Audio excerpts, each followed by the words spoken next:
নমস্কার বন্ধুরা, আর জি কুকিং চ্যানেলে আপনাদের সবাইকে স্বাগত। আজকে নিয়ে হাজির হয়ে গেলাম দুটো ডিম দিয়ে পুরো পরিবারের জন্য ভিন্ন স্বাদের ভিন্ন রেসিপি নিয়ে। তো চলুন শুরু করা যাক। আমি একটা বড় পাত্রের মধ্যে দুটো ডিম ভেঙে নিচ্ছি। যেহেতু বলেছি দুটো ডিম দিয়ে করব, তাই দুটো ডিম ভেঙে নিলাম। এখানে কিছুটা কাঁচা লঙ্কা কুচি দিলাম, দিয়ে দেবো বড় সাইজের একটা পেঁয়াজ কুচি, কিছুটা দিলাম ধনেপাতা কুচি, দিয়ে দেবো 3 চামচ বেসন।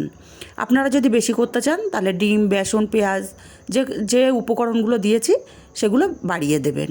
হাফ চামচ হলুদ আর হাফ চামচ লবণ দিয়ে হাত দিয়ে খুব ভালো করে মাখিয়ে নেব। এখানে একটু জল দেওয়ার দরকার নেই, ডিম দিয়েই মাখানো হয়ে যাবে। আবার পেঁয়াজ ধনেপাতা থেকেও জল ছাড়বে। ঠিক এইভাবে নরম করে মাখিয়ে নিতে হবে। মাখাটা আমার রেডি হয়ে গেছে। আমি আগে থেকেই কড়াইতে তেল গরম বসিয়েছিলাম, তেলটা গরম হয়ে গেছে। এখন অল্প অল্প পরিমাণে নেব আর বড়ার শেপ দিয়ে দেব।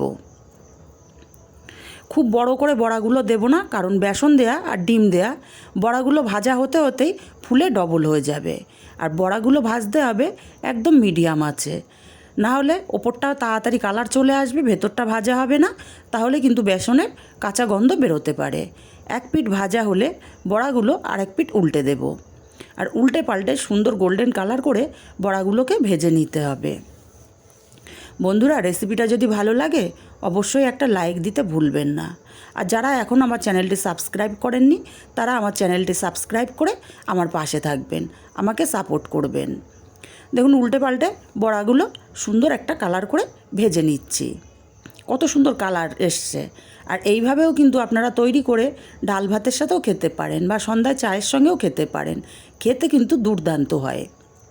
এক পিঠ উল্টে দিয়েছি, এবার উল্টে পাল্টে বড়াগুলোকে সুন্দর কালার করে ভেজে নিয়েছি।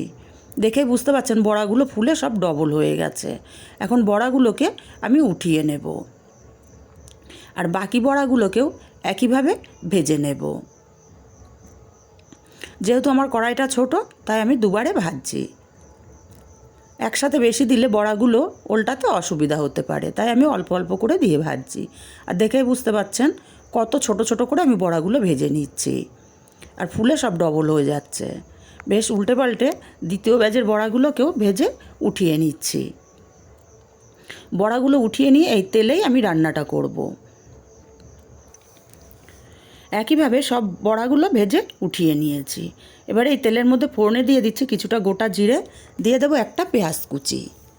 এবার দিয়ে দেবো কেটে রাখা আলু। আমি দুটো মিডিয়াম সাইজের আলু, আমরা যেভাবে আলু ভাজা বা আলু চচ্চড়ি করি ঠিক সেইভাবে কেটে নিয়েছি। দিয়ে দেবো এখানে 5টা চেরা কাঁচা লঙ্কা। ঝালটা অবশ্যই যে যার স্বাদ অনুযায়ী দেবেন। এবার আলুটাকে পেঁয়াজ লঙ্কার সাথে কিছুক্ষণ ভেজে নেব।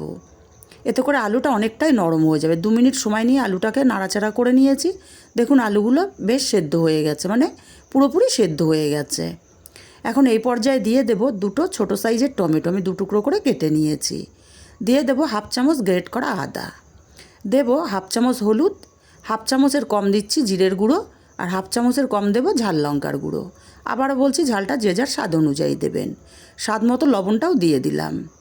আরও একটু সময় নিয়ে মশলার সাথে আলুটাকে কষিয়ে নেব। এতে করে তরকারিটা খেতে খুবই ভালো হবে। আরও 2 মিনিট আলুটাকে মশলার সাথে কষিয়ে নিয়েছি। এখন আলুর থেকে দেখুন তেলটা আলাদা হতে শুরু করেছে। এই পর্যায়ে আমি দিয়ে দেব জল। আর জলটা অবশ্যই বুঝে দিতে হবে, কারণ ডিমের বড়াগুলোও কিন্তু অনেকটাই ঝোল টানবে। আর আমি যেহেতু ঝোল করব তাই আমি জলের পরিমাণটা একটু বেশিই দিলাম। আর আলুগুলো সেদ্ধই হয়েছিল, তাই বেশিক্ষণ টাইম লাগবে না রান্না হতে। তরকারিটা ফুটে গেছে। এখন আমি এখানে ডিমের বড়াগুলোকে দিয়ে দেব আর নাড়াচাড়া করে দিয়ে ডিমের বড়াগুলো আমি 4 থেকে 5 মিনিট ফুটিয়ে নেব। দেখুন ডিমের বড়াগুলো কিন্তু এখন ঝোলের ওপরে ভেসে আছে। ঝোলটা যখন শোপ করে নেবে তখন ডিমের বড়াগুলো একদম ডুবে যাবে। দেখুন 5 মিনিট আমি ডিমের বড়াগুলোকে দিয়ে ফুটিয়ে নিয়েছি। অনেকটাই ঝোল শুকিয়ে গেছে। ডিমের বড়াগুলো কিন্তু মানে ঝোলের নিচে চলে গেছে, বেশ ফুলে ফুলে টোপর টোপর হয়ে গেছে। এখন এখানে বেশ কিছুটা ধনেপাতা কুচি দিয়ে দিলাম আর দিয়ে দেব সামান্য একটু গরম মশলার গুঁড়ো। ধনেপাতা কুচি আর গরম মশলাটাকে দিয়ে ভালো করে নাড়াচাড়া করে মিশিয়ে নিতে হবে। আর গ্যাসটাকে অফ করে দিয়েছি। এখন আমি আলাদা পাত্রে নামিয়ে নেব। তৈরি হয়ে গেল আমার দুটো ডিম দিয়ে পুরো পরিবারের জন্য ভিন্ন স্বাদের ভিন্ন রেসিপি। রেসিপিটা কেমন লাগলো কমেন্ট করে জানাতে ভুলবেন না। ভালো লাগলে কাছের আত্মীয় স্বজন বন্ধুবান্ধবের কাছে শেয়ার করতে ভুলবেন না, আর একটা লাইক দিতে ভুলবেন না।